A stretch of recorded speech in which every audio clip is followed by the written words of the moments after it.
Hi friends, இன்றைக்கி வீடியோவில் விஷ்ணு எந்தெந்த நேரத்தில் அவதாரம் எடுத்தார், எதுக்காண்டி எடுத்தார் அப்படிங்கிறத முழு விளக்க படத்துடன் தெரிஞ்சுக்கலாம் வாங்க. திருமால் எடுத்த அவதாரங்கள்: விஷ்ணுவின் 10 அவதாரங்கள். மச்ச அவதாரம், கூர்ம அவதாரம், வாரக அவதாரம், நரசிம்ம அவதாரம், வாமன அவதாரம், பரசுராம அவதாரம், ராமர் அவதாரம், பலராமர் அவதாரம், கிருஷ்ண அவதாரம், கல்கி அவதாரம். அது மட்டுமல்ல, புராணங்களில் கூட விஷ்ணுவின் பற்றி கூறப்படுகின்றன. மேலும் சீக்கிய மதத்திலும் விஷ்ணுவின் அவதாரங்கள் பற்றி கூறப்படுகின்றன.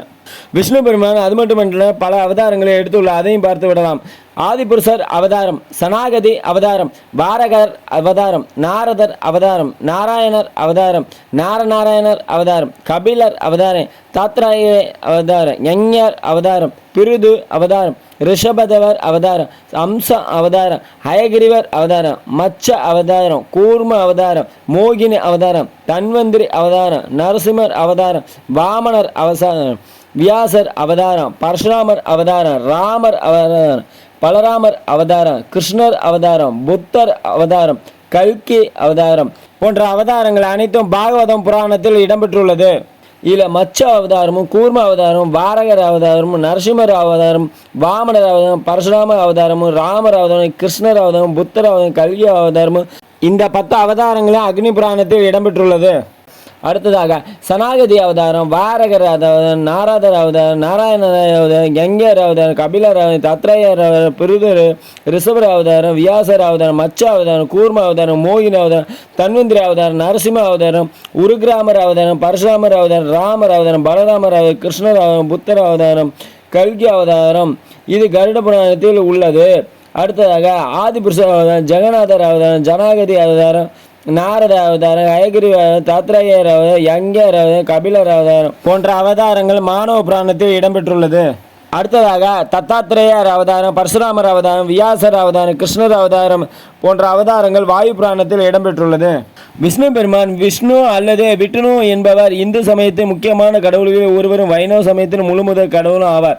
மும்மூர்த்திகளில் ஒருவரான விஷ்ணு, அதாவது விஷ்ணு பெருமான் மூலகம் காப்பவராக இருக்கிறார். இவர் பிறப்பும் இறப்பும் இல்லா பரப்பொருளாக இருப்பதால் பரபிரம்மன், பரமாத்மா என்ற பெயர்களால் அழைக்கப்படுகிறார். விஷ்ணு பெருமான் பற்றி: விஷ்ணு அதாவது விஷ்ணு என்ற சொல்லுக்கு எங்கும் நிறைந்திருப்பவர் என்று பொருள். வைணவ சமயத்தின்படி பரபிரம்மமான விஷ்ணு உலகில் அதர்மம் தலைதூக்கும் போது தர்மத்தை நிலைநாட்ட பல்வேறு அவதாரங்கள் எடுப்பார் என்று கூறப்படுகிறது. அதன்படி அவர் எடுத்த தசாவதாரங்களில் ராம மற்றும் கிருஷ்ண அவதாரங்கள் குறிப்பிடத்தக்கன.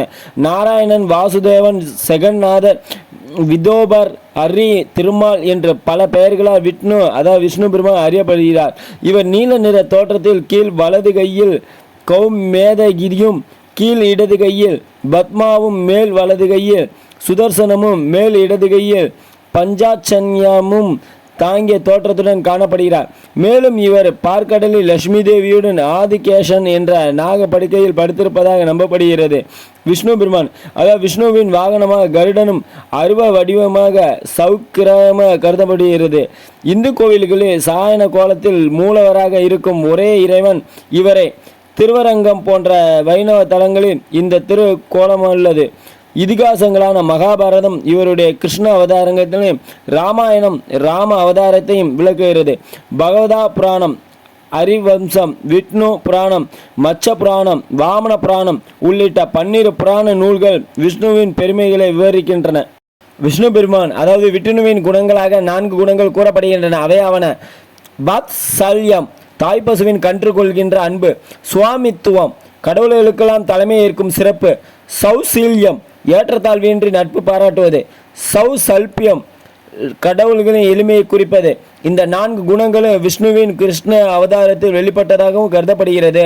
அர்ஜுனனின் தவறை நோக்காது பாரத போரினை நிகழ்த்தியமை வத்சல்யமாகவும், அர்ஜுனனுக்கு தன்னுடைய பரதத்துவத்தை விளக்கியமை சுவாமித்திரமாகவும், குசேலனின் நட்பு பாராட்டியமையே சௌசல்யமாகவும், இறைவனாகிய விஷ்ணுவின் மனிதனாக அவதரித்து சௌலபியமாகவும் சொல்லப்படுகிறது. ஓம் நமோ நாராயண. ஓம் நமோ நாராயண. ஓம் நமோ நாராயண. ஓம் நமோ நாராயண. ஓம் நமோ நாராயண. ஓம் நமோ நாராயண. நமோ Narayana. DDGS ji Govindaraj Ayyappa YouTube channel பிடிச்சிருந்தா லைக் பண்ணுங்கள், ஷேர் பண்ணுங்கள், கமெண்ட் பண்ணுங்கள். தேங்க்ஸ்.